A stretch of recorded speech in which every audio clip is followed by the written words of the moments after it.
ఎంతైనా కొంత జ్ఞానం నేర్చుకుంటే మన ఆత్మను బ్రతికించటానికి అది అవసరమై ఉంటుంది. వాక్యము లేకుండా ఆత్మ బ్రతికింపబడదు. ఆత్మకు ఆహారం వాక్యం. శరీరానికి ఆహారం ఎంత ముఖ్యమో ఆత్మకు కూడా ప్రతిరోజు వాక్యం అందిస్తుంటే ఆరోగ్యంగా ఉంటుందండి ఆత్మ. అంటే మన మన దేహములో ఉన్న ఆత్మను బ్రతికించుకోవటానికి మన వంతు ప్రతిరోజు దేవుని వాక్యాన్ని ఆత్మకు అందిస్తూనే ఉండాలి. అలా అందించినప్పుడే మన ఆత్మ ఎంతో తృప్తికరంగా ఉంటుంది. కనుక ప్రియమైన దేవుని వాళ్ళారా, అమూల్యమైనటువంటి ముఖ్య వర్తమానానికి వెళ్ళబోయే ముందుగా తొలి పలుకులుగా కొన్ని మాటలను మనం తెలుసుకుందాం.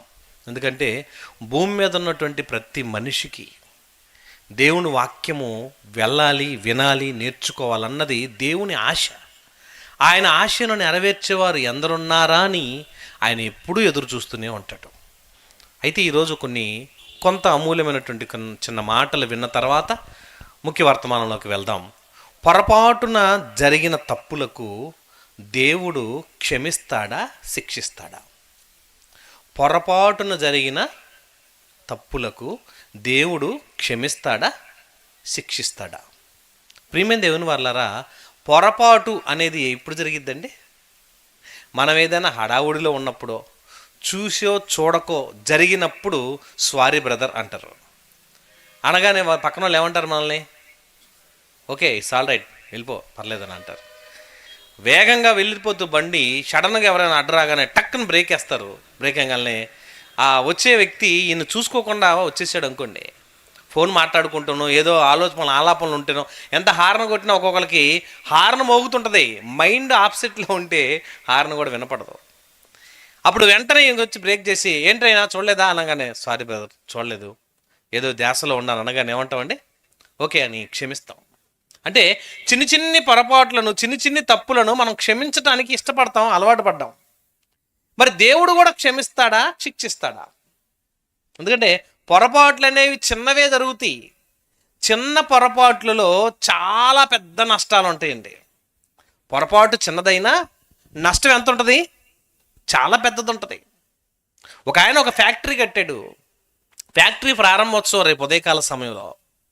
ఈ రాత్రంతా పని చేయించాల్సి వచ్చిందండి. అంటే ఫ్యాక్టరీ పని చేయాలంటే అదంతా ఓపెనింగ్ అవడానికి కొన్ని పనులు మిగిలిపోయి ఉంటే ఆ రాత్రంతా తెల్లవారులు పనిచేశారు. తెల్లవారితే ఎమ్మెల్యే గారు వచ్చి రిబ్బన్ కట్ చేసి ఆ ఫ్యాక్టరీని ఆన్ చేయాలి. అంతే, ఆ రాత్రంతా కష్టపడి పనిచేశారు. ఉదయకాల సమయంలో ఎమ్మెల్యే గారు వచ్చారు, చక్కగా రిబ్బన్ కట్ చేశాడు, లోపలికి వచ్చి స్విచ్ ఆన్ చేశాడు. స్విచ్ ఆన్ చేసిన వెంటనే మిషనరీలు అన్నీ తగలబడిపోయినాయండి. ఎందుకు తగలబడిపోయినాయి అని ఎవరికి అర్థం కాల. ఎక్కడ జరిగింది పొరపాటు అని ఆలోచిస్తే రాత్రంతా వీళ్ళు మేలుకొని పనిచేస్తున్న టైంలో ఆ చుట్టుపక్కల ఉన్నటువంటి ఆ వెలుక్కి ఆ ఉన్నటువంటి ఎలుకలన్నీ లోపలికి వచ్చేసి ఆ మిషనరీలో ఉన్న వైర్లన్నీ కొట్టేసినాయి. జరిగింది చిన్న పొరపాటే, నష్టం ఎంత జరిగిందండి? చాలా పెద్ద నష్టం జరిగింది. ఒక స్త్రీ బండి నడుపుకుంటూ వెళ్తుంది, కారు నడుపుకుంటూ వెళ్తుంది. కారులో చిన్న బాబును పెట్టుకుంది. ఆ చిన్న బాబుని మరి ఆ పక్కన ఉన్న సీట్లో కూర్చోబెట్టుకుంది. పసిబిడ్డ, పాలు తాగే బిడ్డని కూర్చోబెట్టుకుంది. అలా నడుపుకుంటూ వెళ్తుంది. చక్కగా అందులో పడుకున్న అబ్బాయి ఎప్పుడు పడిపోతారని ఆతృతతో బిడ్డను చూసుకుంటూ డ్రైవింగ్ చేసుకుంటూ వెళ్తుంది. అనుకోని విధంగా మధ్యలో చిన్న ఫోన్ వచ్చింది. ఈ ఫోన్ చూద్దామని అలా అనుకునే లోపే ఎదురుగా వచ్చేటువంటి వాహనాన్ని గుద్దేసింది. అంటే మన మనసులో ఎన్నో పెట్టుకుంటాం, ఎన్నో ఆలోచిస్తాం. చిన్న పొరపాటు, ఒక క్షణం, ఒక రెప్పపాటులో జరిగిన పొరపాటుకి ఎదురు ఉన్నటువంటి కారులో ఉన్నటువంటి ఒక బాబు చనిపోయాడు. పొరపాటు ఎంతది? చిన్నదే, కానీ పర్యవసానం చాలా పెద్దదే. నిజంగా చాలా చిన్న పొరపాట్లకే చాలా విలువైనటువంటి మరి జీవితాలు పోగొట్టుకోవాల్సి వస్తుంది. చాలా విలువైనటువంటి వాటిని నష్టపోవాల్సి వస్తుంది. చిన్న పొరపాటే. ఒక అతను విమానాన్ని మరి తీసుకొని వెళ్ళేటప్పుడు విమానం వచ్చిన ప్రతి విమానాన్ని అక్కడ ఉన్నటువంటి ఆ మెకానికల్ అన్ని సెట్ చేస్తూ ఉంటారండి.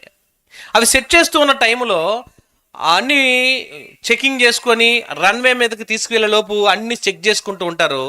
ఒక నట్టోటి లూజ్ అయితే దాన్ని బిగిస్తున్నాడు అంటండి. ఈలోగా మిగతా తోటి వాళ్ళందరూ ఈలోగా టీ తాగొద్దాం రా అన్నారంటండి. అందరూ వెళ్ళిపోతూ నువ్వు కూడా రా మళ్ళీ వచ్చినా చేసుకోవచ్చులే అన్నారు. ఇంకంతే కదా అని అందరి పనులు అయిపోయినాయి, ఇతను ఒక్కడే పని మిగిలింది. బోల్ట్ కొంచెం టైట్ చేయటమేనండి. ఆ బోల్ట్ టైట్ చేయటం చేస్తున్నాడు. అందరు టీకి రమ్మన్నారు. సరే వెళ్దాం పదా మళ్ళీ వచ్చినా చేద్దామని వెళ్ళిపోయాడు. మాటల్లో పడాడు, వాళ్ళతో మాట్లాడుకున్నాడు, అంతా అయిపోయింది అన్నారు. అందరూ పనులు అయిపోయినాయంటే అందరూ అయిపోయినాయి అన్నారు. ఇతని సంగతి పట్టించుకోలేదు. ఇతను ఒక నట్టు లూజ్ ఉంది, దాన్ని బిగించటమే పొరపాటు. అది బిగించలా, పొరపాటును చేసిన చిన్న పొరపాటే. కానీ అది నట్టు బిగించినందుకు ఎయిర్లోకి, ఆకాశంలోకి ఎగిరిపోయినటువంటి విమానం ఆ నట్టు లూజ్ అవ్వటం వలన అదంతా కూడా ఒక్కసారిగా విమానం క్రాష్ అయిపోయింది. 250 మంది ఒకేసారి చనిపోయారు. జరిగిన పొరపాటు అంతా చిన్నదే. చిన్న పొరపాటుకి చాలా పెద్ద ప్రమాదం జరిగింది. సుమారు 250 మంది చనిపోయారు. ఇంతకీ ఏం జరిగిందని ఎంక్వైరీ చేస్తే ఒక బోల్ట్ ఊడిందండి. ఆ ఊడిన బోల్ట్ వలన ఇలా జరిగిందని చెప్పేసేసి ఎంక్వైరీలో తేలితే ఆ బోల్టులు బిగించిన వాళ్ళలో అందరిని నిలబెట్టి అడిగితే ఆయన అన్నాడంట, సార్ నేనే బిగించలేదు, బిగిద్దామని టీ తాగడానికి వెళ్ళాను, నా వల్ల జరిగిన చిన్న పొరపాటు సార్, నన్ను క్షమించండి అన్నాడు. క్షమించమన్నాడు. క్షమించవచ్చు, ఈజీదే. క్షమించేది చిన్న పొరపాటే, ఈజీయే. కానీ ఏమైంది? 250 మంది ప్రాణాలు పోయినాయి. అంటే పొరపాటు చిన్నదే అవ్వచ్చు, కానీ ప్రమాదం చాలా పెద్దదవుతుంది. అందుకే బైబిల్లో కూడా దేవుడు ప్రతి విషయంలో, ప్రతి సందర్భంలో చాలా జాగ్రత్త పడాలని, ప్రతి వ్యక్తి కూడా దేవుడు చెప్పిన ఆజ్ఞలను చెప్పినట్టుగా పాటిస్తే చాలా వండర్ఫుల్గా ఉంటుందండి. ఆయన చెప్పాడు, నువ్వు చెయ్యాలి, అంతే. యేసుప్రభు వారు నీటిని ద్రాక్షారసంగా మార్చే టైంలో అక్కడ ఉన్న వాళ్ళందరూ ద్రాక్షారసం అయిపోయిందని బాధపడుతుంటే తల్లిగా చెప్పారు, అయ్యా ద్రాక్షారసం అయిపోయిందంట, కొంచెం చూడవా అంటే, అమ్మ నాతో నీకేం పని, నా పని ఉందలే అని నా దగ్గర రాని ఆ సందర్భం అన్నట్టు. ఆ యజమాని వచ్చి ఈయన దగ్గరికి వచ్చి అడిగిన తర్వాత ఈయన వెళ్ళి ఏం చేశాడు తెలుసా? ఆ నీటిని ఆ రాతి బాణాలు నిండా నింపమన్నట్టు. నీళ్ళతో నింపమన్నప్పుడు పోసే వాళ్ళకి ఎలా ఉంటుందండి? కల్తీ కలుపుతున్నాడా, ఏదన్నా కల్తీ చేస్తున్నాడా? అడుగునున్న దాన్ని శుభ్రంగా పోసేస్తే ఆ మాత్రం తాగుతారు. దాంట్లో నీళ్ళు పోపీయటం ఏంటి? ఎన్ని సనుగుల్లో, ఎన్ని గొనుగుల్లో, ఎన్ని మాటలో. అప్పుడు ఆయన అన్నాడు, అక్కడ ఉన్న వాళ్ళు అన్నారు, ఆయన మీతో చెప్పింది చెయ్యండి. చెప్పింది చెప్పినట్టుగా చేస్తే పర్ఫెక్ట్గా ఉంటుందండి. ఏదైనా చెప్పింది చెప్పినట్టుగా చేయకపోతే పొరపాటు. అలా చెప్పింది చేయకపోవటం వల్ల వచ్చే పొరపాట్ల వల్ల ఎన్నో ప్రమాదాలు. ఆయన చెప్పిన మాట విన్నారు, గాబులు అంచుల వరకు నింపేశారు, రాతి బాణాలు అంచుల వరకు నింపేశారు నీళ్లు. ఆ నీటిని ముంచి పోసేటప్పుడు ఆ నీళ్లు కాస్త ఎలా మారిపోయినాయి? ద్రాక్షరసంగా మారిపోయినాయి. అంటే దేవుడు ఒక మాట చెప్పాడంటే ఆ మాటకు లోబడి మనిషి ఉంటే, ఆ మాటను ఫాలో అయితే, ఆ మాటను వెంబడిస్తే ఆ వ్యక్తి యొక్క జీవితం వండర్ఫుల్గా ఉంటుందండి. మనం చిన్నవే కదా, చిన్నదే కదా అని చాలా విషయాల్లో లోపాలు ఉంటాయి. ఆరాధనకు వస్తాం, ఆరాధనకి 9ంటికి ఆరాధన అన్నాం అనుకోండి, ఎన్నింటికి వస్తామంటే ఒక 10 నిమిషాలే కదా అంటాం, ఒక 5 నిమిషాలే కదా, ఒక ప్రారంభ ప్రార్థనే కదా అంటాం. పొరపాటున అది కూడా ఏమంటామంటే చిన్న ప్రాబ్లం వచ్చిందండి, చిన్న విషయం వచ్చిందండి, ఎటు వచ్చేసాం కదా ఆరాధనకి అంటారు. వచ్చావు కానీ ఎలా రాలేకపోయావు? టయానికి రాలేకపోయావు. ఒక కొంచెమే కదా అంటాం, ప్రతిదీ చిన్నదే కదా అనుకుంటాం, ప్రతిదీ మనం చిన్నవే కదా అని పట్టించుకోం. దేవుడు చిన్నదాన్ని కూడా పట్టుకుంటాడండి. ఆయన విషయంలో మనం జాగ్రత్తగా ఆలోచిస్తే ప్రతి సందర్భము ఇంపార్టెంట్గా తీసుకుంటాడండి దేవుడు. ఆయన ఏది కూడా అశ్రద్ధ తీసుకోడు. ఆయన బైబిల్లో అంటాడు కదా, శ్రద్ధగా పనిచేయవాడు ఏలుబడి చేయును అని అంటాడండి. దేవుని సన్నిధికి వచ్చేవాడు ఎలా ఉండాలి? నీ ప్రవర్తన అంతటిలోనూ, ప్రసంగి 5:1 అంటాడు, దేవుని మందిరమునకు నీవు దేవుని మందిరమునకు పోనప్పుడు నీ ప్రవర్తన అంతట్లోనూ జాగ్రత్త అన్నాడని. ఎందుకు జాగ్రత్త?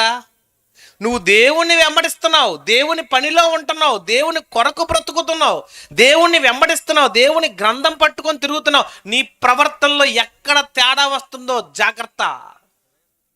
ఎందుకు జాగ్రత్త చెప్తున్నాడు? ఆయన జాగ్రత్త అంటే మనం అంతా అజాగ్రత్త అన్నట్టుగా ఉంటాం. ఆయన జాగ్రత్త అన్నాడంటే జాగ్రత్తగానే ఉండాలి. పిల్లలకు చెప్తుంటారు పెద్దలు, సైకిల్ వేసుకుని రోడ్డు మీదకి వెళ్తున్నారు, అరే జాగ్రత్త రా అంటారు. జాగ్రత్త అంటే ఏంటి అని అన్నారు అనుకోండి. జాగ్రత్త అంటే ఏంటంటే ఏమంటామండి? నువ్వు ఆ మాట ఎదురు సమాధానం అడిగావు అనుకుని ఏమంటారు తెలుసండి, ముందు సైకిల్ అక్కడ పెట్టి కూర్చో అంటారు. జాగ్రత్త అంటే సరే మమ్మీ అన్నాడు అనుకో, అది అర్థమవుద్ది అనుకుంటారు. జాగ్రత్త ఎందుకు చెప్తారు? నువ్వు రోడ్డు మీద వెళ్తున్నావు, అటు ఇటు చూసుకొని నడుపు, ముందు వచ్చే వాళ్ళని వెనకాల వచ్చే వాళ్ళని, నువ్వు క్షేమంగా ఇంటికి రావాలంటే ఇవన్నీ మనసును పెట్టుకొని నడవాలి. రోడ్డు మీదకి వెళ్తున్నామంటే 100 ప్రమాదాలు ఉంటాయి అక్కడ. 100 ప్రమాదాలలో ఒక్కటి మిస్ అయితే ఇంటికి వస్తావా? నిన్ను డైరెక్ట్గా హాస్పిటల్ తీసుకెళ్ళినా ఫోన్ చేస్తారు, పలానా అబ్బాయి అంటండి మీ అబ్బాయి కదా, వచ్చేసి మీరు ఇతన్ని రిసీవ్ చేసుకోండి, హాస్పిటల్లో ఉన్నాడని చెప్తారు. ప్రమాదాల్లో ఒక్కటి మిస్ అయినా మనం అనుకున్న గమ్యానికి చేరలేము. మరి దేవుడు కూడా పొరపాటున జరిగే చిన్ని ప్రమాదాలను కూడా ఓన్లీ క్షమించే మనసే కదా దేవుడిది. ఆయన విశాలమైన హృదయం కదా, ఆయన చాలా మంచివాడు కదా, చాలా ఉత్తముడు కదా, చాలా గొప్పవాడు కదా, ఆయన ఏ చిన్న పొరపాటుని ఇట్టే క్షమిస్తాడు కదా అని మనం అనుకుంటాం. ఆయన ఏమన్నా ఒప్పుకుంటాడా లేదా, ఆయన అసలు అలా అన్నాడా లేదా, ఆయన ఏమన్నా పట్టుకుంటాడా, దాన్ని ఒప్పుకుంటాడా, ఏమంటాడు? ఒక విషయాన్ని మనం బైబిల్లో చూద్దాం. లేవియాకాండము 5వ అధ్యాయము. బైబిల్ ఉన్న వాళ్ళందరూ దయచేసి ఓపెన్ చేసి చూడండి, చక్కని విషయాలు తెలుసుకుందాం. లేవియాకాండం 5వ అధ్యాయము 17వ వచనాన్ని చూడండి. చేయకూడదని యెహోవా ఆజ్ఞాపించిన వాటిలో దేనినైనను చేసి ఒకడు పాపి అయిన ఎడల అది పొరపాటున జరిగినను అతడు అపరాధి అయి తన దోషమునకు శిక్ష భరించును. పొరపాటున జరిగింది కానీ శిక్ష ఖరారవుతుంది.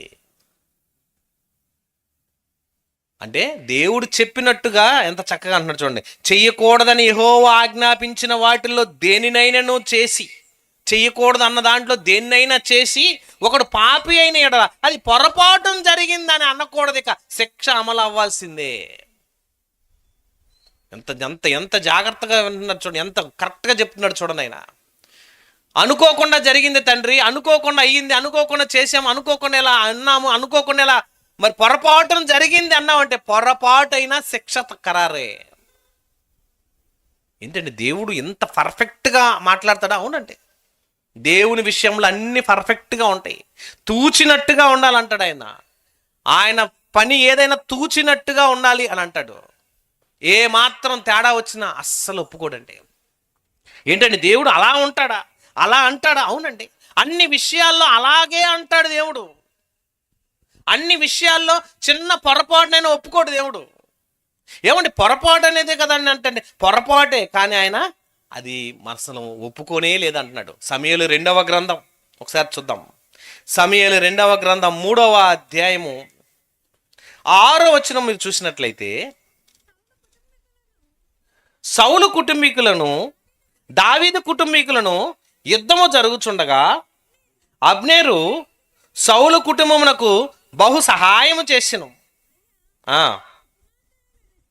వీరి కుటుంబంలో ఒకరి కుటుంబానికి ఒకరు సహాయం చేసుకున్నారు, చక్కగా మంచిగా దేవుని కార్యక్రమాల్లో జరిగిస్తూ ఉన్నారు. ఇలా జరిగిస్తున్నటువంటి వేళల్లో వీళ్ళు ఏం చేశారంటే 6వ అధ్యాయం 6వ వచనంలో చూసినట్లయితే, ఈ ఇరువురు కుటుంబాల మధ్య ఇలా జరుగుతున్న కార్యక్రమాలను బట్టి, జరుగుతున్న కార్యక్రమాల్లో ముందుకు సాగుతుంటే వీళ్ళు ఏం చేశారంటే, ఆ రోజున దావీదు 6వ అధ్యాయం మొదట్లో అంట, తరువాత దావీదు ఇశ్రాయేలులో నుండి 30,000 మంది శూరులను సమకూర్చుకొని బయలుదేరి కెరూబుల మధ్య నివసించు సైన్యములకు అధిపతియగు యెహోవాను తన నామమును పెట్టబడిన దేవుని మందసమును అచ్చట నుండి తీసుకొని వచ్చుటకై తన యొద్దనున్న వారందరితో కూడా బయలా యెహూదా నుండి ప్రయాణమయ్యాడండి. ప్రయాణమై వెళ్తున్నాడు. ప్రయాణమై వెళ్తున్న టైంలో వారి ఇరువురు కుటుంబాలు బాగున్నాయి. దావీదు రాజుగా అయిపోయాడు. రాజు అయిన తర్వాత దేవుని మందసాన్ని తీసుకున్నాడు. ఈ మందసాన్ని తీసుకొని సూర్యుల్ని గొప్ప వాళ్ళందరం తీసుకొని బయలుదేరి వెళ్తున్న టైంలో 6వ వచనం చూడండి. వారు నాకోరు కళ్ళము దగ్గరకు వచ్చినప్పుడు ఎడ్లకు కాలు జారినందున ఏమైపోయిందండి, ఎడ్ల మీద మరి ఎడ్లు మీకు తెలుసు కదా, ఎడ్ల బండి మీద దేవుని మందసం పెట్టుకున్నారు. మందసం పెట్టుకుని ఎడ్లు నడుపుకుంటూ వెళ్తున్నారు. ఎడ్ల ఆ మందిరం దగ్గరకు ఆ ప్రయాణం వెళ్తున్నప్పుడు కాలు జారినప్పుడు ఏమైందంటండి, అక్కడ ఉన్నటువంటి ఉజ్జ చెయ్యి చాపి దేవుని మందసమును పట్టుకొనగా. ఎందుకు పట్టుకున్నాడు? వీటికి కాలు జారింది, ఇవి పడిపోతున్నాయి. ఇవి పడిపోతే ఏమవుతుంది? పక్క ఒరిగిపోతే బండి పడిపోతుందేమో. బండి మీద నుంచి ఏం పడిపోద్ది? మందసం పడిపోద్ది. మందసం పడిపోద్దేమోనని ఉజ్జా ఏం చేశాడు? చెయ్యి చాచి దేవుని మందసమును పట్టుకొనగా యెహోవా కోపము ఉజ్జా మీద రగులుకొనెను. అతడు చేసిన తప్పును బట్టి దేవుడు ఆ క్షణమందే అతన్ని మొత్తగా, అతడు అక్కడనే దేవుని మందసమునొద్ద పడి చనిపోయిను. ఏమంటే తప్పు చేశాడా? తప్పేమన్నా చేశాడు అక్కడ? దేవుని మందసం పడిపోతుంది కదా, పడిపోతున్న మందసం, అయ్యో మందసం పడిపోతుందని దాన్ని పడకూడదని ఏం చేశాడు? పట్టుకున్నాడు. పట్టుకున్నందుకు ఎవరు కోపం వచ్చింది? దేవుడు కోపం వచ్చింది. అదేంటండి, ఆయన పొరపాటును ఏమైనా తప్పు చేశాడా? అక్కడ ఏమన్నా తప్పు చేశాడా? తప్పు చేయకుండానే దేవుడు కోపం వచ్చిందా అని అనుకోవాలి. ఇప్పుడు మనం ఏం చేశాడని అతను పడిపోతున్నదేమో అనుకున్న ఆ మందసాన్ని జారకుండా పట్టుకున్నాడు. పట్టుకున్నందుకు ఎవరు కోపం వచ్చింది? దేవుడు కోపం వచ్చింది. వెంటనే విత్ ఇన్ సెకండ్స్లో అతను దేవుని కోపానికి బలై అక్కడికక్కడే చచ్చిపోయాడు. ఎందుకు చచ్చిపోయాడు చూశారండి? ఏమండి, దేవుడు ఏమన్నా ఎందుకు ఇలా చేశాడు? సంఖ్యాకాండం 4వ అధ్యాయం 15వ వచనం మీరు చూసినట్లయితే ఎంత చక్కని మాట అంటున్నాడు చూడండి. సంఖ్యాకాండము 4వ అధ్యాయము 15వ వచనం చూడండి. దండు ప్రయాణమైనప్పుడు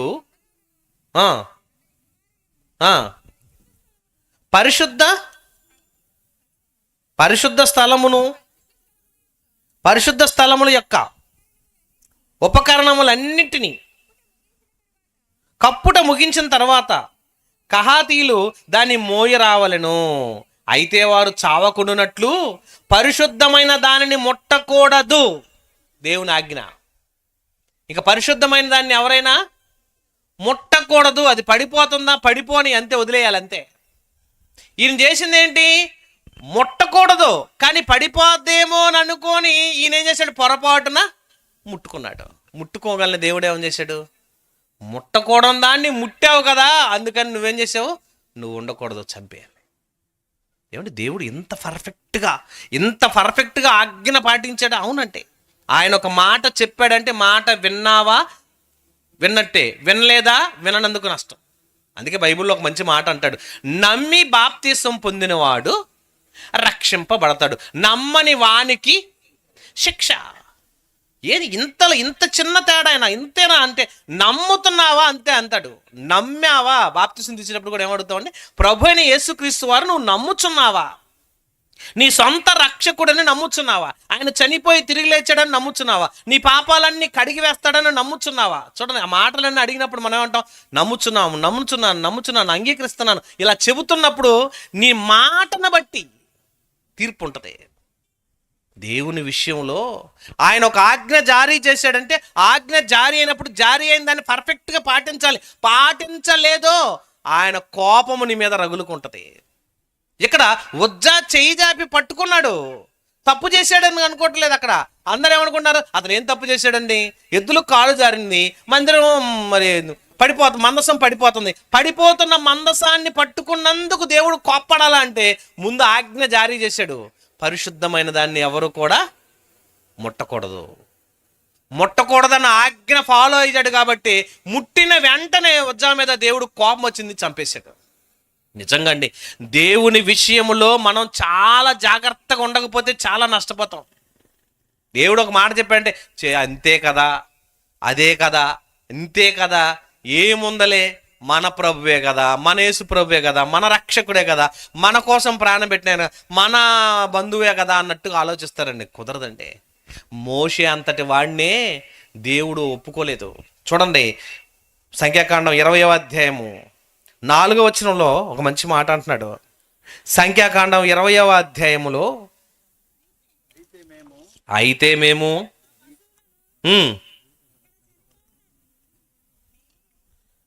సంఖ్యాకాండం 20వ అధ్యాయం 4వ వచనం నుంచి 12వ వచనం వరకు మనం చదవమ్మా. మా పశువులను ఇక్కడ చనిపోనట్లు ఈ అరణ్యంలోనికి యెహోవా సమాజమును ఈ కాని చోటికి మమ్ము తెచ్చుటకు ఐగుప్తులో నుండి మమ్మల్ని ఏల రప్పించితిరి?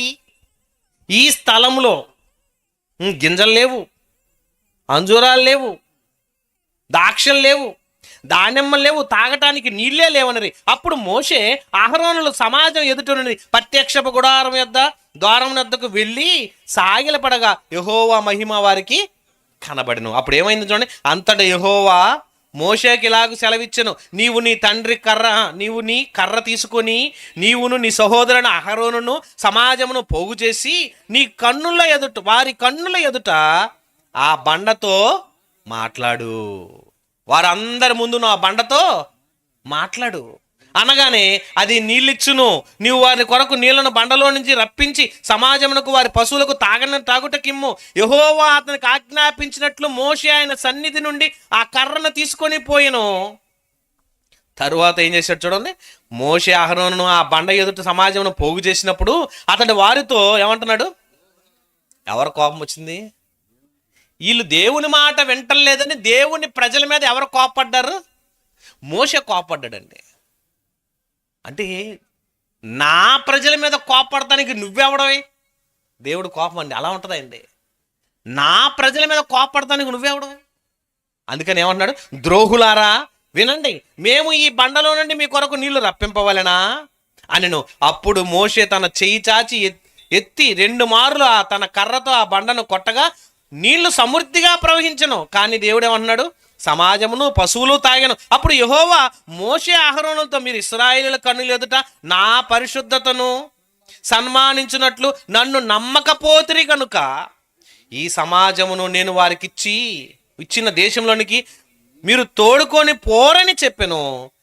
చూసారండి ఏమంటున్నాడండి, వాళ్ళందరూ వెళ్తారు కానీ మీరు బారు. కానాను దేశానికి వాళ్ళని వెళ్తారు, మీరు బారు. నా ప్రజల ఎదుట నన్ను మీరేం చేశారు? ఏందండి, దేవుడు చిన్న విషయమే కదా అనుకుంటాం. మనం ఏమనుకుంటాం, చిన్నదే కదా అంటాం. చిన్నది కాదు, ప్రతిదీ పర్ఫెక్ట్గా ఉండాలి అని అంటాడు ఆయన. ఆయన చెప్పాడంటే చెప్పింది చెప్పినట్టుగా చెయ్యాలి. ఆయన ఆర్డర్ పాస్ చేశాడంటే పాస్ అవ్వాలి. ఆయన ఆజ్ఞ ఇచ్చాడంటే ఆజ్ఞను పాటించాలి. క్రీస్తు న్యాయపీఠం ఎదుట ఎవడ నీతిగా ఉంటాడో ఎవడ అనీతిమంతుడిగా ఉంటాడో తెలుస్తున్నాడు. అంటే ఏంటి? ఈ న్యాయపీఠం ఎదుటకు నిన్ను తీసుకురాబోతున్నప్పుడు, నిన్ను నిలబెట్టబోతున్నప్పుడు నీవు ఎలా ఉండాలి? ముందే చెప్పాడు, ఉంటే వెచ్చగా ఉండు, లేదా చల్లగా ఉండు. నువ్వెచ్చని జీవితాన్ని జీవించి నష్టపోవటం ఎందుకు? నీ జీవితాన్ని ఎందుకు పాడు చేసుకోవాలి? ఎందుకు పతనం చేసుకోవాలి? దేవుడు ఏమన్నా చాలా తక్కువగా ఆలోచిస్తాడండి?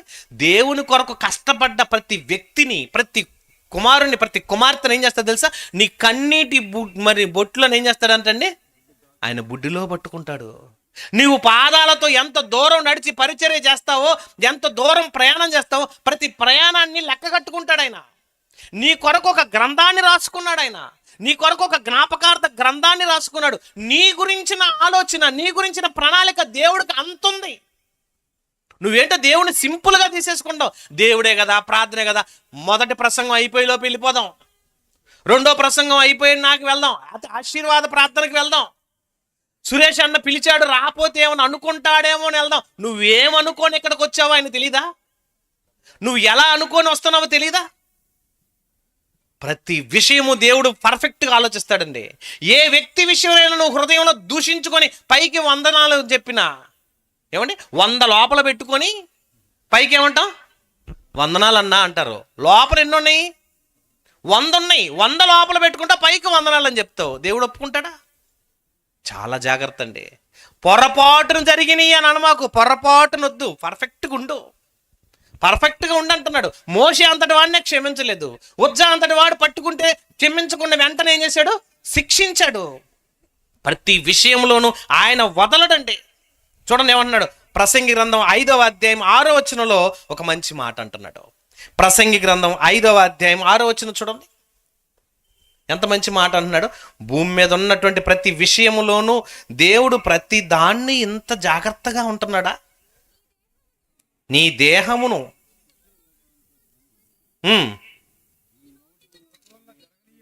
నీ నోటి వలన జరగనీయకము, అది పొరపాటున జరిగినని దూత ఎదుట చెప్పకము. ఏమన్నాడండి? చూశారు ఎంతమంది అంటారు మళ్ళా చదువుదాం మాట. నీ దేహమునకు శిక్షకు లోబరచునంత పని నీ నోటి వలన జరగనీయకము, అది పొరపాటున చేత జరిగినని దూత ఎదుట చెప్పకము. ఎందుకు? నీ మాటే తీర్పుకి వెళ్తుంది. దేవుడు కోపం పుట్టించిద్దండి. ఏ మాట? నోటి మాటే. కొంతమంది చిన్న గొడవ అయిందనుకోండి, దాన్ని ఆరనివ్వరండి మంట, ఇంకా మాట్లాడుతూనే ఉంటారు. భర్త అప్పుడప్పుడు చెప్తుంటాడు, నువ్వు ఆపేసేయి, నువ్వు నోరు మూసే అంటుంటాడు భార్యతో. మూసే నోరు ఇంకా ఆపే అన్నప్పుడు ఇంకా ఎక్కువ మాట్లాడుతుంటారండి. అప్పటిదాకా వాళ్ళతో గొడవ ఆయన ఏం చేస్తాడు తెలుసా? ఇక వీళ్ళ మీద రివర్స్ అయిపోయి వీళ్ళ వీపి పచ్చడి చేసినట్టు కొడతాడు. ఇక 2 బాధలు పడదంగా అప్పుడు సైలెంట్ అవుతారండి. ఎందుకు? ఆపమన్నప్పుడు ఎవరైనా ఆపేస్తే, వద్దు అన్నదాన్ని చేయకుండా ఉంటే మాట నోటి నుంచి రావటం వల్ల వచ్చే పొరపాటున జరిగిందని దోత ఎదుటి చెప్పినకము అని అంటున్నాడు. పొరపాటున అనే పదాన్ని జాగ్రత్తగా అంటున్నాడు. నీకు పొరపాటు కానీ దేవుడికి చాలా అది పట్టుకునే మాటది. ప్రతి విషయంలోనూ జాగ్రత్త పడకపోతే, అప్పుడంటే పట్టించుకోలేదు, అప్పుడంటే వదిలేశాడు. కానీ ఇప్పుడేమన్నాడు తెలుసా? యోహాను మొదటి పత్రిక 3వ అధ్యాయం 15వ వచనం చూడండి ఏమంటున్నాడు. యోహాను మొదటి పత్రిక 3వ అధ్యాయం 15వ వచనం, మోషే అంతటి వాడు వాళ్ళని ద్రోహులారా అన్నాడు. ఇప్పుడు నువ్వు కూడా నీ సహోదరుని చూసి ఏదోటి అన్నావు అనుకోండి, మత్తయి సువార్తలు అంటాడు కదా, నీ సహోదరుని చూసి వ్యర్థుడా అన్నావు అనుకోండి, వ్యర్థునా అన్నోడికి ఎడకు పంపిస్తాడండి తీర్పు. వ్యర్థుడా అంటే ఏమవుతాం? వాడు నరకాగ్నికి లోనగును అంటాడు. ఏంటి? వ్యర్థుడా అని అన్నందుక, వ్యర్థుడా అని నీ తోటి సహోదరుని దూషించినందుక, ఒక్క మాట నువ్వు అన్నందుకే నీకు నరక శిక్ష. అవునండి. అందుకే ఇక్కడ యోహాను మొదటి పత్రిక 3:15 అంటున్నాడు చూడండి, తన సహోదరుణ్ణి ద్వేషించువాడు. ఇంకా ద్వేషం లేని ప్రేమ మెల్ల ఉందా? ఇక్కడ పాఠం చెప్పి వెళ్ళంగానే మార్కులు వేసుకుంటుంటారు కొంతమంది. చేసేది అదే. మనం ఏం నేర్చుకున్నాం అని అనుకోరు, ఏం చెప్పారు మనం ఏం నేర్చుకున్నాం అని అనుకోరు, మన ఆత్మకి ఎంత ఉపయోగపడిందని అనుకోరు. మనం ఏం చేస్తాం తెలుసా? అన్న లోదర్ బాబు అన్నకి 15 మార్కులు, అన్న చెప్పాడు సీన్ అన్నకి 50 మార్కులు. ఇక మళ్ళీ పెద్దవాళ్ళు పెద్ద స్థాయి వాళ్ళు చెప్తే ఇంకా వాళ్ళకి నువ్వు నచ్చిన మార్కులు వేసుకుని వెళ్ళిపోవటానికి కాదు. ఇక్కడ నువ్వేం నేర్చుకున్నావు? చెప్పబడిన మాట అది దేవుని నోట నుంచి వచ్చింది. దేవుని మాట ఎవరి ద్వారా చెప్పబడుతున్నా, చిన్నవాళ్ళు చెప్పినా పెద్దవాళ్ళు చెప్పినా, అది నీకు వినే టైంలో నీకు చెప్పబడిందంటే, నువ్వు వినటానికి దేవుడు పలానా వాళ్ళని నిలబెట్టుకొని చెప్పిస్తున్నాడంటే దాని మాట అది దేవుడు చెప్పాడన్న సంగతి నువ్వు గమనిస్తే, ఇది ఈరోజు నాకు దేవుడు మాట్లాడాడు నాతో అని గ్రహిస్తే నీలో మార్పు వస్తుంది. మార్కులేస్తే మార్పు రాదు.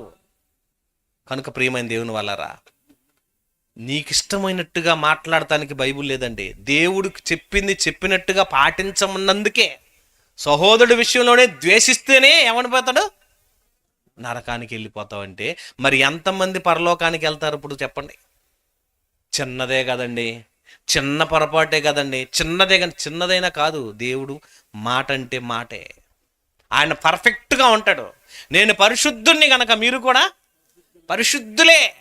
నేను వైట్ అండ్ వైట్ నీట్గా ఉంచుకున్నాను, నేను అక్కడక్కడ బురద పూసుకొని వచ్చుకుంటానంటే వద్దు నువ్వు అంటాడు. నీకేం అంటకూడదు, నీకే పాపం లేనివాడిగా ఉండాలి, కల్మషం లేనివాడిగా ఉండాలి, అందరినీ ప్రేమించేవాడిగా ఉండాలి, ఎవరి మీద ద్వేషం అనేది లేనట్టుగా ఉండాలి. అది ఉంటే నీకు జరగదు, అది లేకుండా ఉంటే తప్ప నీకు మేలు జరగదు అంటున్నాడు. కనుక ప్రియమైన దేవుని వల్ల చివరి మాట లోకాసువార్త 12వ అధ్యాయం 48వ వచనం చూసినట్లయితే అంటున్నాడు. లోకాసువార్త 12వ అధ్యాయం 48వ వచనం,